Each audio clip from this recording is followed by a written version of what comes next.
इस वीडियो में आप सुपर टेट 2019 जो कि उत्तर प्रदेश में 69,000 सहायक अध्यापकों की भर्ती के लिए लिखित परीक्षा का आयोजन किया गया था, उस प्रश्न पत्र का रीजनिंग पार्ट यानी तार्किक ज्ञान पार्ट का कंप्लीट सोल्यूशन देखने जा रहे हैं। यदि आप सुपर टेट 2019 और सुपर टेट 2018 के कंप्लीट पेपर का सोल्यूशन देखना चाहते हैं, साथ ही अगर आप सुपर टेट की परीक्षा की तैयारी कर रहे हैं तो सभी विषयों को करियर बिट के द्वारा ट्रिक के माध्यम से कवर किया जा रहा है। उन सब की प्लेलिस्ट आपको इस वीडियो के डिस्क्रिप्शन में मिल जाएगी, तो इस वीडियो के समाप्त होने के बाद से आप इस वीडियो का डिस्क्रिप्शन चेक करना ना भूलें। सुपर टेट की परीक्षा में रीजनिंग से संबंधित 5 प्रश्न पूछे जाते हैं, जिसमें पहला प्रश्न जो कि 69,000 सहायक अध्यापकों की भर्ती में पूछा गया था, आप स्क्रीन पर देख पा रहे होंगे, रीजनिंग से संबंधित बोल रहा है कि ए बी की बहन है, ठीक है, सी बी की माँ है, डी सी का पिता है, ई डी की माँ है, तब ए डी से कैसे संबंधित है।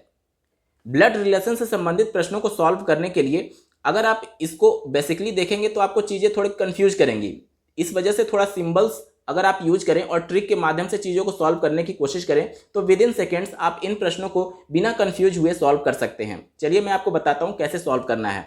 जैसे कि देखिए, अगर ये बोल रहा है कि ए बी की बहन है, यानी कि दोनों का जनरेशन बिल्कुल सेम है, दोनों या तो भाई बहन हो सकते हैं या तो दोनों बहन हो सकती हैं, यानी कि एक ही जनरेशन के हैं। तो जब एक ही जनरेशन के होते हैं तो हम लोग दाएं बाएं लिखेंगे, यानी कि एक ही लाइन में लिखेंगे, ठीक है, इतना क्लियर। अगर ए और बी के माँ या फिर बाप की बात होगी, यानी कि माँ और पिता, यानी कि एक जनरेशन गैप हो गया, ठीक है, तो उसके ऊपर हम लोग लिखेंगे, ठीक है। अगर जनरेशन गैप होगा, जैसे कि कोई बच्चा है उसके माँ बाप की बात होगी तो एक जनरेशन गैप माना जाएगा, तो उसके ऊपर लिखेंगे। और अगर दादा दादी की बात होगी तो एक और जनरेशन गैप हो जाएगा, क्योंकि देखिए पहले दादा के बाद कौन आया होगा, उनके बेटे आए होंगे और उनके बेटे से फिर पोता पोती आए होंगे, ठीक है। तो जितने जनरेशन गैप होंगे हम उसको उतने स्टेप ऊपर या फिर नीचे लिखेंगे। और सेम जनरेशन यानी कि भाई बहन या फिर कपल, जैसे कि हस्बैंड वाइफ के लिए, तो हम एक ही लाइन में लिखेंगे। अब चलिए ट्रिक का प्रयोग करते हैं और समझते हैं। और एक चीज़ और मैं यहाँ पर रिमाइंड करा दूं कि देखिए, मेल कैंडिडेट के लिए उस सिंबल पर हम लोग प्लस का यूज करेंगे और फीमेल कैंडिडेट के लिए माइनस का यूज करेंगे। चलिए शुरू करते हैं। जैसे ये बोल रहा है ए बी की बहन है, तो सिंपली देखिए यहाँ मैं ए लिख दिया, यहाँ मैं बी लिख दिया। अब क्यों एक ही लाइन में लिख रहा हूँ, क्योंकि दोनों का जनरेशन सेम है, ठीक है। ए बी की बहन है, यहाँ से क्या क्लियर हो रहा है, ए जो है वो बहन है यानी कि लड़की है, तो लड़की के लिए सिंबल मैंने क्या बताया था, माइनस यूज करेंगे, ठीक है। और यहाँ पर मैं लाइन खींच दे रहा हूँ ताकि पता चल जाए कि सेम जनरेशन के हैं। अब यहाँ से देखिए, अगर मैं बोलूँ कि ए बी की बहन है तो ए का तो जेंडर पता चल गया कि वो लड़की है, लेकिन बी अगर लड़का हो तो भी तो ए उसकी बहन होगी, या फिर बी अगर लड़की हो तो भी तो ए उसकी बहन होगी, यानी कि बी का जेंडर इस स्टेटमेंट से हम लोग क्लियर नहीं कर पा रहे हैं। इस वजह से यहाँ ना तो मैं प्लस लिखूंगा ना तो माइनस लिखूंगा, ठीक है। यहाँ तक क्लियर हो गया। अब देखिए क्या बोल रहा है, सी बी की माँ है, सी बी की माँ है, यहाँ पर एक जनरेशन गैप हो गया। देखिए जब भी बच्चे हों और उनके माँ बाप की बात होती है तो एक जनरेशन गैप हो जाता है। तो यहाँ पर मैंने क्या बताया था, जनरेशन गैप के लिए हम लोग कहाँ लिखेंगे, ऊपर लिखेंगे। बोल रहा है कि सी बी की माँ है, यानी कि यहाँ पर हम लोग लिख देंगे सी। और क्या बोला है, सी क्या है, माँ है, यानी कि इससे तो पता चल गया कि वो फीमेल होगी, तो फीमेल है तो हम लोग माइनस लगा दिए। यहाँ तक क्लियर। आगे पढ़िए। डी सी का पिता है, डी जो है वो सी का पिता है। यहाँ देखिए जो सी है इसका पिता कौन है, डी है। अब जब पिता है तो ऑब्वियस सी बात है कि ये मेल ही होगा, ठीक है। जब डी पिता है तो ऑब्वियस सी बात है मेल होगा, इस वजह से मैंने प्लस लगा दिया। यहाँ पर प्लस है वो उसको आप समझेंगे कि ये मेल है, और जहाँ माइनस है वो फीमेल है। यहाँ तक क्लियर हो गया। आगे पढ़िए। ये बोल रहा है कि ई डी की माँ है। अब जो डी था इसकी माँ कौन है, ई है। अब माँ होगी तो जाहिर सी बात है क्या होगी, फीमेल होगी, तो यहाँ मैंने माइनस लगा दिया। तब देखिए अब प्रश्न क्या बोल रहा है कि तब ए डी से कैसे संबंधित है, यानी कि जो ए है वो डी से इसका क्या रिलेशन होगा। देखिए दोस्तों, अब हम लोगों ने रिलेशन निकाल लिया है, अब सिर्फ कंक्लूड करना है कि प्रश्न में क्या पूछा जा रहा है और क्या हम लोग आंसर देंगे। जैसे कि देखिए यहाँ से ये क्लियर हो गया कि ए बी की बहन है, ए जो है बी की बहन है और बी की मम्मी सी है।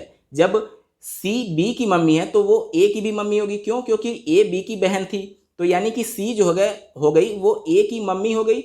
और मम्मी के जो फादर हैं, डी क्या है, फादर है सी के, तो जो मम्मी के फादर होते हैं उनको क्या कहते हैं, नाना कहते हैं। प्रश्न में आपसे ये पूछा है कि ए डी से कैसे संबंधित है, यानी कि ए का रिलेशन डी के सापेक्ष पूछ रहा है, ठीक है।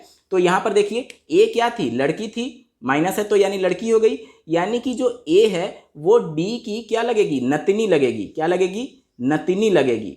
अब ऐसे कैसे, एक बार फिर से समझिए। यहाँ पर देखिए सी जो थी वो बी की मम्मी थी, सी जो है बी की मम्मी है, इस वजह से सी ए की भी मम्मी हो जाएगी क्योंकि ए बी की बहन है। यहाँ तक क्लियर।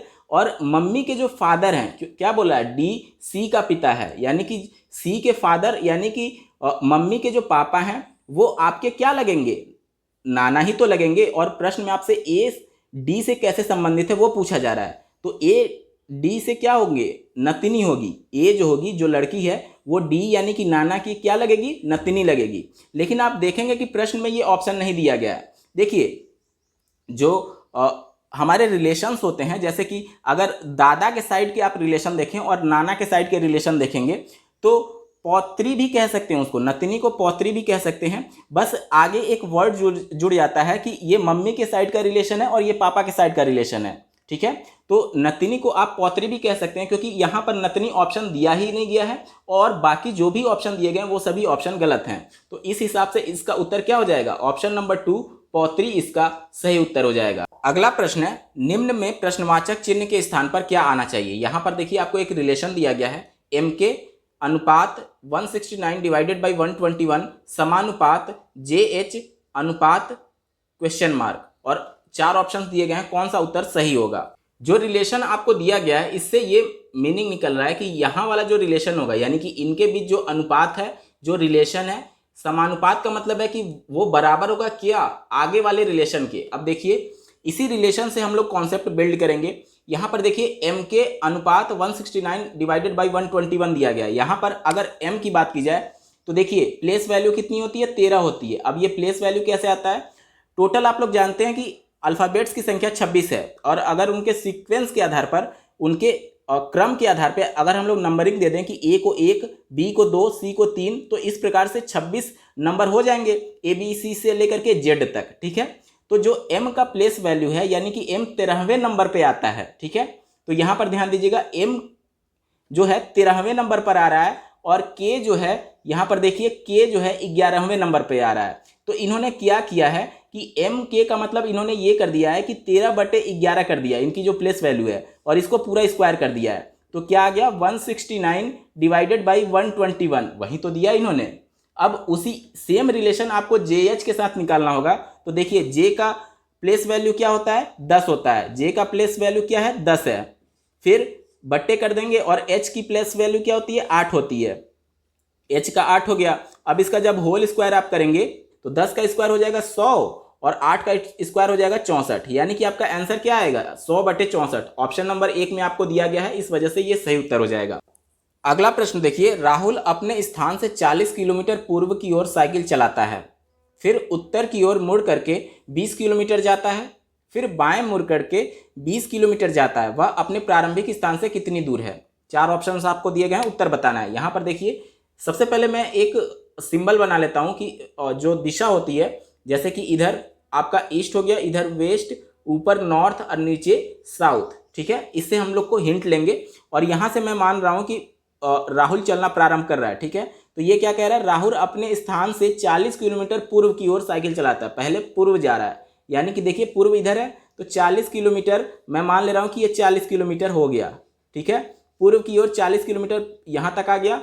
उसके बाद से फिर उत्तर की ओर मुड़ करके 20 किलोमीटर जाता है। उत्तर किधर है, ऊपर ही तो है, और यहाँ से परपेंडिकुलर जो भी डायरेक्शन है देखिए पूरे 90 अंश के कोण है, यानी कि सीधा ऊपर परपेंडिकुलर ऊपर आपको जाना है, लंबवत कितना 20 किलोमीटर। तो यानी कि उत्तर की ओर जाएगा तो 20 किलोमीटर मैं मान ले रहा हूँ कि इतना 20 किलोमीटर हो गया, ठीक है। 20 किलोमीटर पहुँच गया उत्तर। अब देखिए क्या बोला, फिर बाएं मुड़ कर 20 किलोमीटर जाता है। यहाँ से बाएं मुड़ रहा है। अगर देखिए अगर लड़का ऐसे खड़ा है तो इसका मुंह किधर होगा, इधर ही तो होगा, उत्तर की तरफ ही तो होगा। तो इसका बाएं किधर हो जाएगा, इधर ही तो होगा, लेफ्ट साइड में। क्या बोला है, बाएं मुड़कर 20 किलोमीटर जाता है। जब यहाँ से बाएं मुड़ेगा, जब बाएं मुड़ेगा और 20 किलोमीटर जाएगा तो यहाँ तक कुछ आ जाएगा, क्यों, आधी ही दूरी तो चलेगा, क्योंकि ये 40 था तो जब 20 जा रहा है तो इसके आधे ही तो चलेगा, तो ये 20 किलोमीटर हो गया, ठीक है। बोल रहा है कि वह अपने प्रारंभिक स्थान से कितनी दूर है। प्रारंभिक स्थान से ये वाली डिस्टेंस आपसे पूछी जा रही है। देखिए ये वाली डिस्टेंस आपसे पूछी जा रही है। अब ये हम लोग कैसे निकालेंगे? तो ये निकालने के लिए आपको पाइथागोरस प्रमेय की हेल्प लेना होगा। देखिए कैसे सॉल्व होगा। यहाँ पर इनके द्वारा ये कहा गया है, देखिए अगर मैं यहाँ से एक लंब डाल दूँ तो ये कितना हो जाएगा? 20 हो जाएगा। क्यों? क्योंकि ये भी तो 20 था, ठीक है। और चूंकि ये 20 है तो ये भी 20 हो जाएगा, यानी कि ये जो शेष बचा ये भी 20 हो जाएगा। यहाँ तक क्लियर?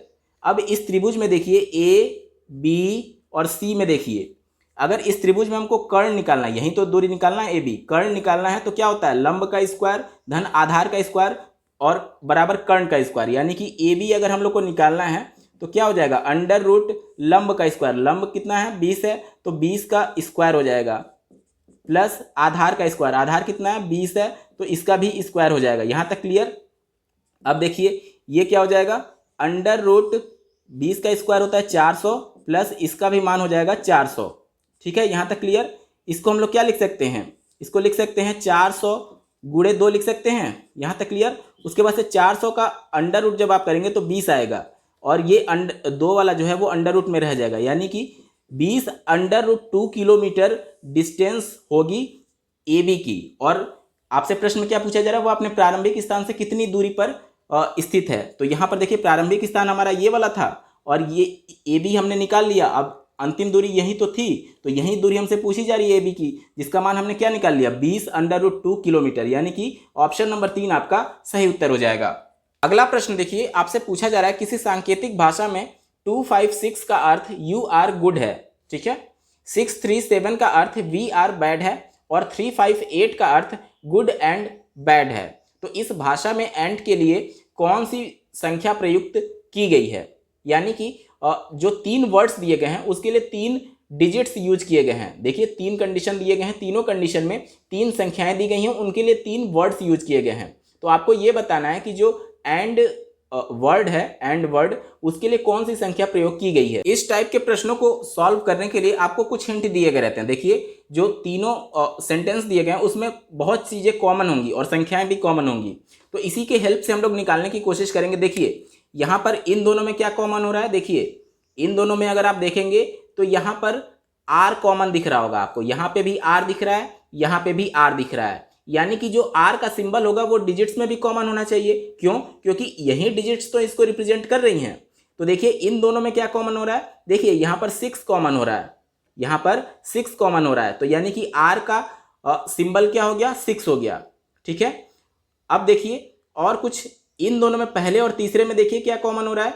यहाँ पर देखिए गुड कॉमन हो रहा है, यहाँ पर गुड कॉमन हो रहा है, इसमें भी गुड कॉमन हो रहा है। अब देखिए पहले और तीसरे में, इन दोनों में पहले और तीसरे में देखिए क्या कॉमन हो रहा है? यहाँ पर देखिए 5 कॉमन हो रहा है, यानी कि गुड का कोड क्या हो गया? 5 हो गया। यहाँ तक क्लियर? और देखिए दूसरे तीसरे में देखिए क्या कॉमन हो रहा है? बैड कॉमन हो रहा है, यहाँ भी बैड दिखेगा, यहाँ भी बैड दिखेगा। अब देखिए दूसरे तीसरे में देखिए कौन सी संख्या कॉमन है?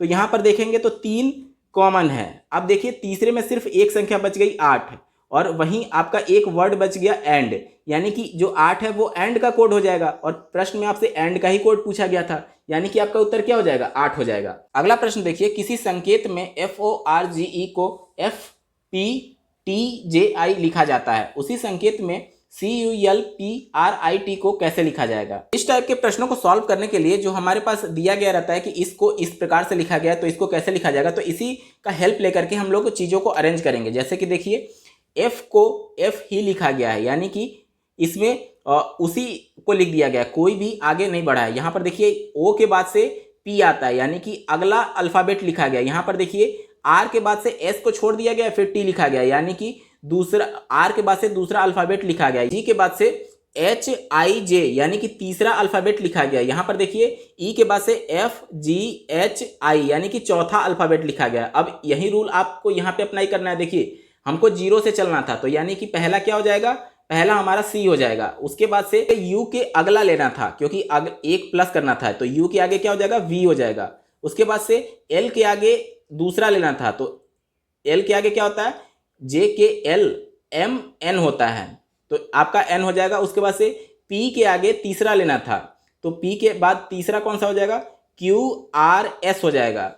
उसके बाद से देखिए इसके आगे चौथा लेना था, तो आर के बाद से एस टी यू वी हो जाएगा।